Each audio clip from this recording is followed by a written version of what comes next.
industry analyst of the California and Nevada Credit Union. Terrin, thanks so much for being here. You had an opportunity to hear the numbers. I think it's the weekly number, perhaps not as scary as much as those continuing claims numbers continuing to rise. What do you make of those numbers?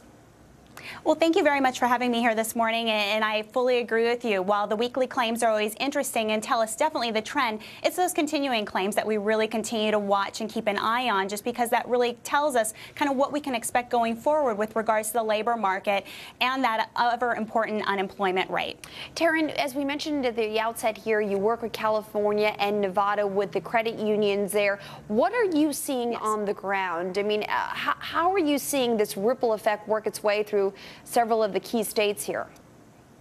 Well, I think it would be hard to say that any sector of our economy is not affected by rising unemployment. I mean, obviously, as those unemployment figures do rise, folks do contract with regards to their spending. They become more conservative. Even those folks without jobs are adversely affected by this because they're preparing for the what if.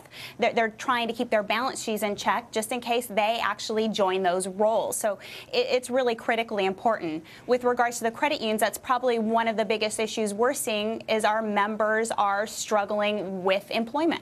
And Terrin, what are you guys doing to help some of those people who are struggling? You know, credit unions are really reaching out. They're trying to stay in touch with their members. Obviously, loan modifications has been something that a lot of the credit unions are currently engaging in to help people through this difficult time.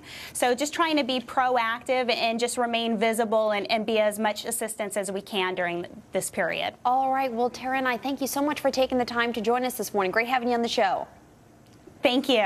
All right. Well, the latest initial claims showing us